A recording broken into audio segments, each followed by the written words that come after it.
Hi everybody, welcome to yet another video. This one is on the Meiji F110L. Now they do this actually in two versions. They do the L version, which is obviously this one, and they do the same version without an L, so it's just called the F110, which I have got as well, and I will get a video up when I have done a video, but it's just a matter of getting all these things voiced and edited, etc. So it takes a little bit of time. So I thought I'd put this one up first, but I have got the other version. The biggest difference between the two, apart from the pressure and the colour of the caps and controls, is the fact that the L version, which is this one, is much more expensive. It's nearly twice the price of the standard version. The standard version is actually very good value for money. This is a very good tool as well, but obviously you're weighing it up against more expense. Anyway, the first thing to say that this is an older style Meiji tool.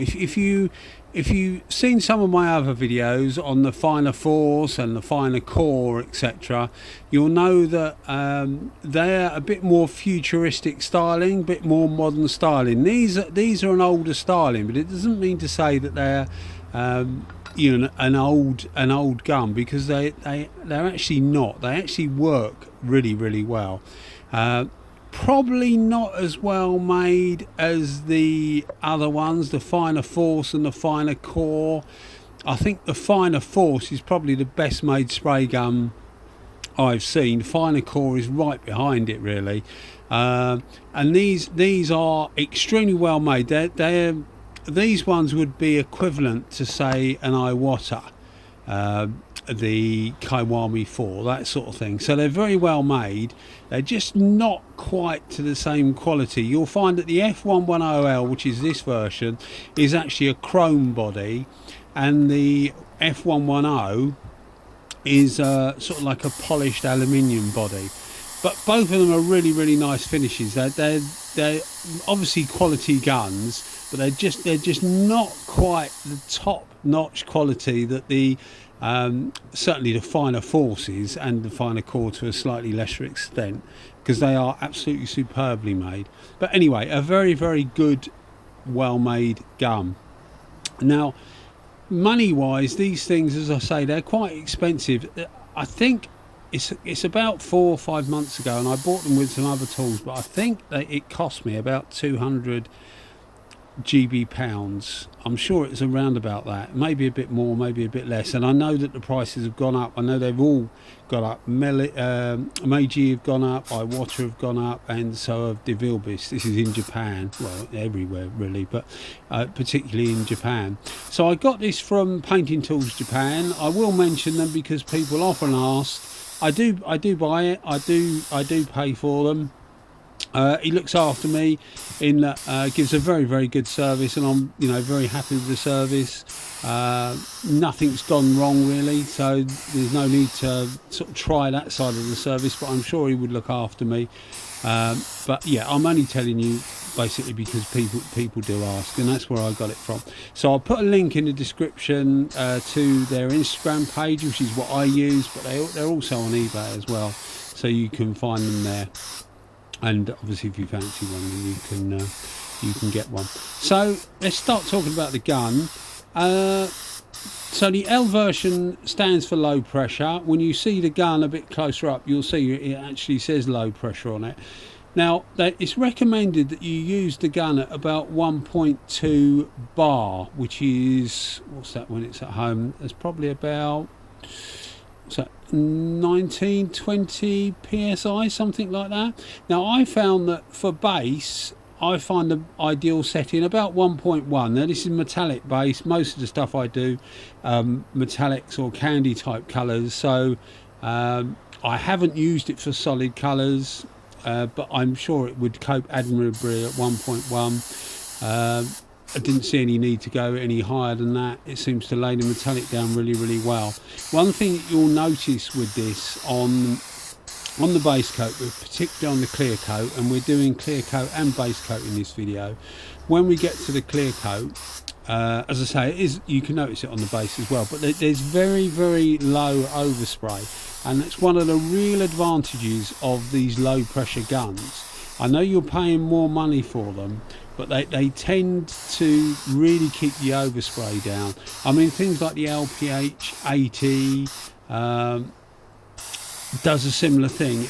They really keep the overspray down. So if you're working in a home environment, you know, you're spraying in your shed or whatever, and you don't want to upset the neighbours or the wife or whatever, or husband. I mustn't forget that we have 1.6 of our view 1.6% of our viewers are ladies. So upset the husband or whatever, then you need to bear in mind that something like this is actually quite handy. Although you're paying that extra money for it, it's quite handy, and it does make your environment much easier to work in, less smelly, and just generally better for everybody if you haven't got proper facilities. So it does make a difference. So I think it's worth bearing in mind that some of these low pressure guns are really worth it if you're spraying at home. Now, just because it runs at a low pressure doesn't mean that it consumes a small amount of air. In fact, this at 1.2 bar, according to Meiji, consumes 235 litres a minute of air, which is about 8.3 CFM, which is more than, for example, a Kiwami 4 consumes, which is about 7.7 CFM. So you can see by having a low pressure spray gun, it doesn't apply to the LPH 80 by the way, because that uses very low air, but talking about this gun, which is obviously what the video is about, you'll find that they still use quite a lot of air. So although the pressure is low, it doesn't mean that they're low in air consumption. So if you are looking at using this at home, you would need a good air supply. Certainly, you know, 8.3 CFM as a constant supply is a reasonable amount for a home compressor or home setup to produce. Obviously, if you're only doing bike tanks and things like that, smaller things, then you would get away with it. As long as you start with a full tank, you would actually you would get away with it. So the temperature, you'll see me, a few people have asked, you see me using the temperature gauge quite a bit. That's more for your benefit than for my benefit, because you can see the gauge. I'll normally point it at the desk or the floor or something to give you an idea of the ambient temperature, which today was 12 degrees Celsius. The paint was heated up to about 34 degrees Celsius, and by that I mean the base coat, and I also mean the clear coat as well. And the tank was heated to about 19 degrees Celsius. So you can see there's lots of different temperatures going on here, and it just helps make the job much easier. The other way to do it is obviously heat the room that you're working in and allow the contents to get up to a good temperature, or obviously do it in the summer. Most of the time in the UK, it's quite chilly. I mean, I'm sitting here narrating this with a woolly hat on and a jumper, you know, because it's quite chilly. It's about 5 degrees in the workshop at the moment. So it's just to give you an idea of the temperatures I'm using, really, because it will help your paint job turn out better if you can get some heat into the object you're painting and into the clear. Now, I use a microwave for the clear coat, and some of you will be thinking, oh, isn't that dangerous? And I'm sure it is. So I'm not for 1 second recommending that you use a microwave to heat your clear coat or your base coat, but it's what I do. Doesn't take long, about 10 seconds per 100 milliliters, and it seems to heat it really quick and really good. So as I say, I'm sure it's not recommended, and it is probably not the thing to do whatsoever, but it's what I do. But I'm not recommending for 1 minute that you do it. But anyway, I'm just letting you know what I do. So we're coming to the clear coat stage, and again you'll see me, well, if I had it on camera it would actually be helpful to everybody, wouldn't it? But you see me checking the various temperatures just to show you really.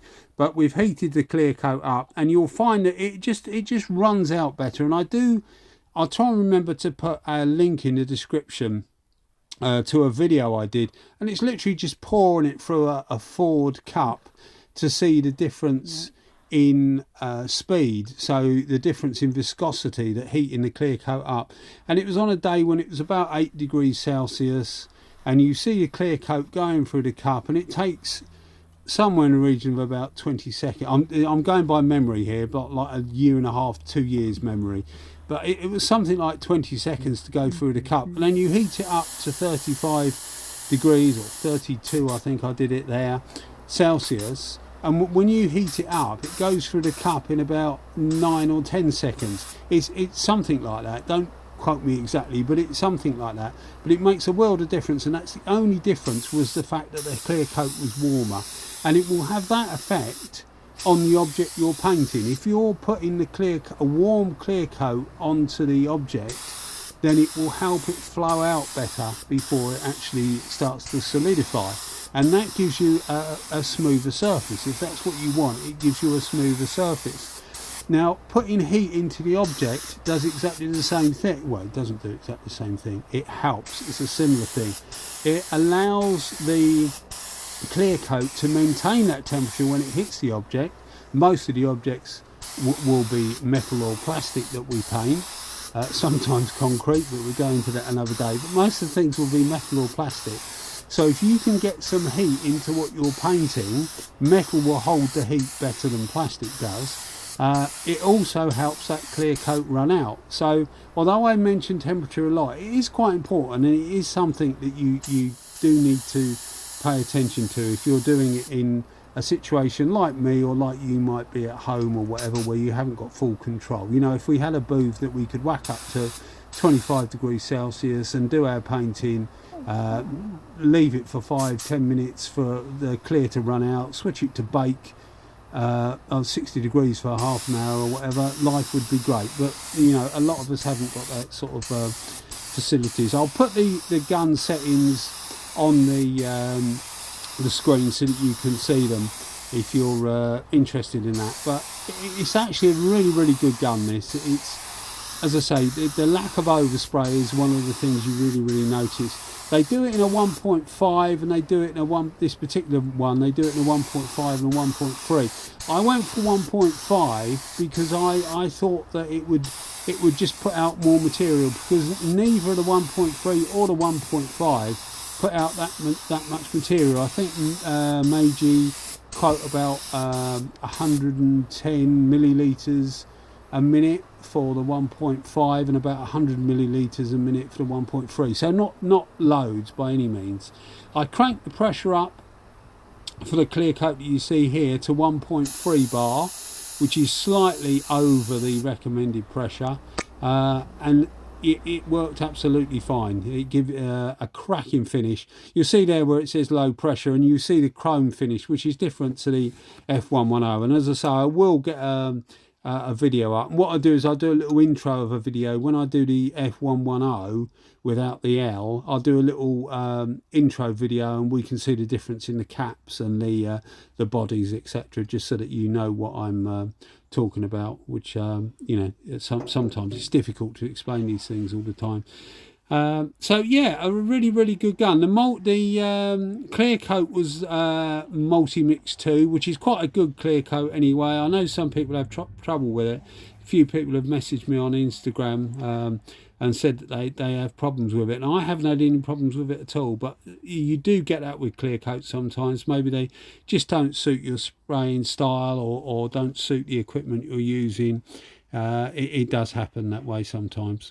But yeah, anyway, a very good gun, highly recommended. And when I said about the finish not being as good as the others, it doesn't mean it's not a good finish. It's as good as like your Segolas, as your Sartas, as your De Vilbiss. It's as good as that. It's just not quite at the top-notch level that they certainly the Finer Forces, which is a superbly made piece of kit. but definitely a place for it in the lineup. And as I say, the biggest selling point is going to be the low pressure, because it just creates a much better environment for you to work in. Anyway, guys, here's the finished article before it goes off, and I think you'll agree it comes out superbly. A really nice finish, brings the metallic out nice. Lovely gum. Well, thanks for watching as always. Hope you excuse my ramblings. If you enjoy the videos, then think about giving us maybe a subscription. It just helps bump us up the Google and I was going to say Facebook. Then we're on Facebook as well, but it just puts us up the helps put us up with the Google and the YouTube rankings when people search, really. And I'm not trying to build an empire. I just like people to watch the videos, really. Anyway, guys, as I say, thanks for watching as always, and you keep watching them and I will keep them coming. So I hope you enjoyed the Meiji F110L.